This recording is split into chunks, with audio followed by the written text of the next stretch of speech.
Welcome to this explainer. I'm honestly so thrilled to have you here today, because we're about to unpack some seriously paradigm-shifting stuff. I want you to strap in, because pretty much everything we've been taught about personal growth, self-improvement, and, finding happiness, it might be completely backward. Think about it.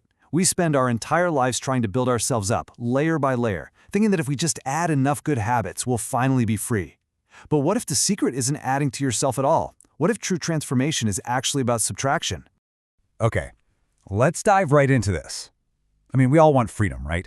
Time freedom, financial freedom, just freedom from the daily grind. But if we look at how we typically operate, we almost exclusively seek that freedom completely outside of ourselves.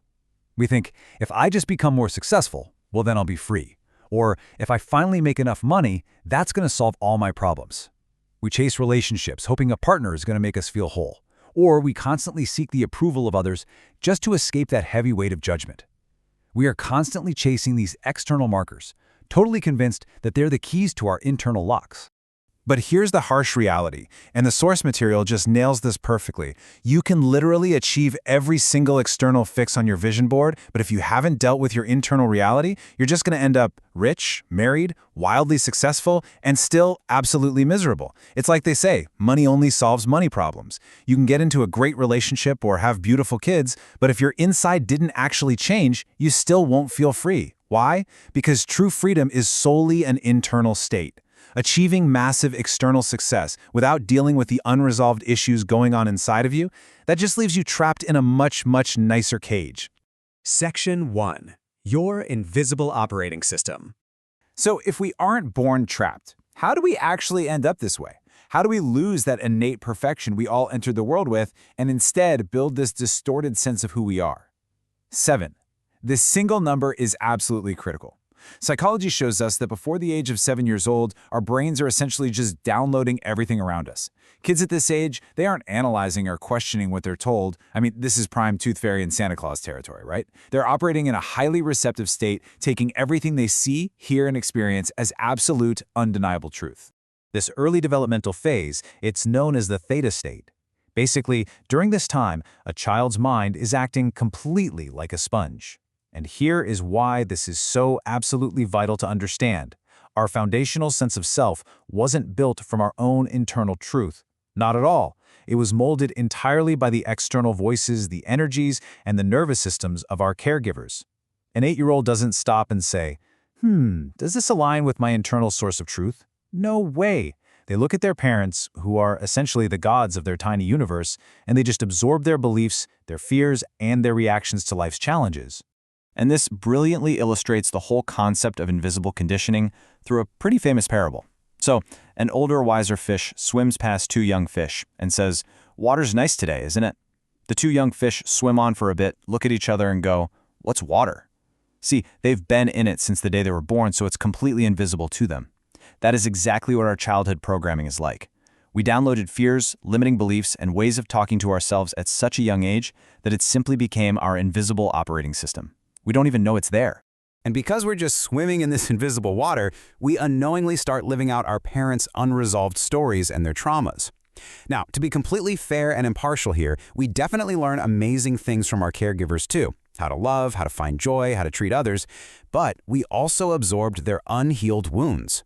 We got to remember that for previous generations, going to therapy or, working on mental health, that wasn't really something people talked about. It was an era of shut up and deal with it.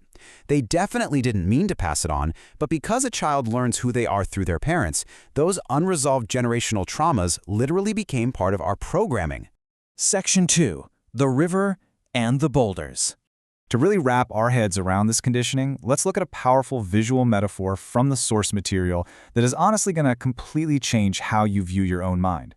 I want you to imagine a beautiful, perfectly calm, streaming river.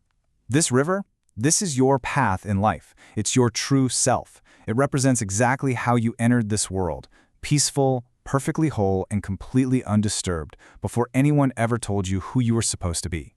This beautiful, peaceful river is your natural state. But then, as you grow up, life just starts dropping these huge boulders right into your beautiful river. These boulders are the unhealed traumas, the limiting beliefs, the guilt, the shame, the insecurities, and all those external labels you picked up along the way. And what happens to a peaceful river when you drop massive rocks into it? It obstructs the flow, right? It creates turbulent white water and rapids. And here is the real tragedy of it all. Over time, we actually begin to mistake those rocks and not turbulent whitewater for our actual personality. We confuse our behavioral childhood adaptations with our true identity, telling ourselves things like, well, I'm just a chronically anxious person, or I just have a really short fuse. But you aren't. That's literally just the whitewater created by the boulders. Section 3. Subtraction over addition. Now, what's really interesting about this is the trap most of us fall into. So if we aren't the turbulent water, how do we actually get back to our peaceful flow? When we realize our life is turbulent, we almost always try to fix it through addition. We think we need to read more books, go to more conferences, add more habits, or create some grueling 74-step morning routine. But think about it, building a shiny new house next to a turbulent river doesn't remove the boulders from the water. The river is still full of rapids. True growth isn't about adding more to yourself, it's entirely about subtraction. It's about removing the fears, the guilt, and the conditioning that are actively blocking your natural flow. Because self-actualization, it isn't about becoming someone completely new. You don't need to forge a brand new identity. True transformation is simply becoming less of who you are not.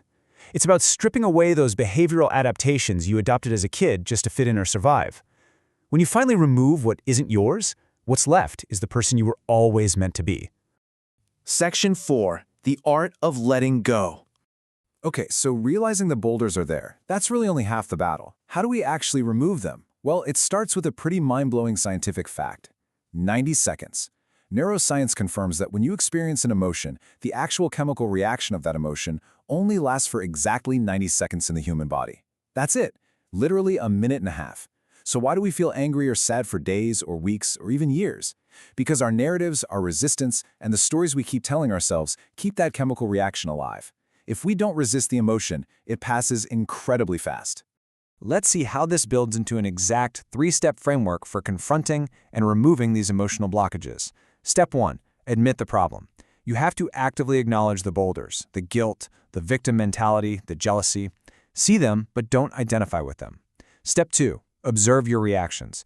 It's kind of like watching a movie. You can see the emotion happening without suppressing it. And finally, step 3. Relax, release, and surrender.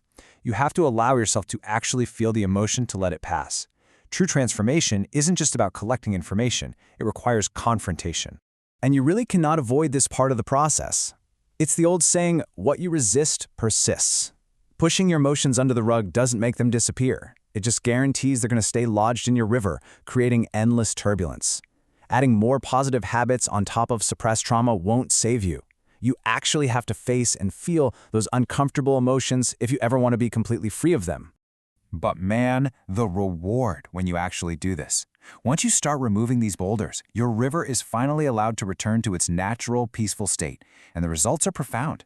You begin to experience unprompted natural happiness, like you don't even need a reason to be happy anymore. Your nervous system finally calms down. You start making better, highly aligned decisions. And honestly, just by being around you, you begin uplifting others, because you're radiating a life that is whole and completely authentic. You finally return home to yourself. I want to leave you with this final, incredibly powerful thought. The cave you're afraid to enter holds the treasure you seek. Looking at your deepest boulders, well, it isn't easy. It requires immense courage to face the emotions you've spent a lifetime avoiding. But that dark cave of unhealed conditioning, that is exactly where your true freedom lives. It's time to stop adding and start subtracting. Thank you so much for joining me for this explainer, and I want to challenge you today. What is one boulder you can finally allow yourself to feel and release?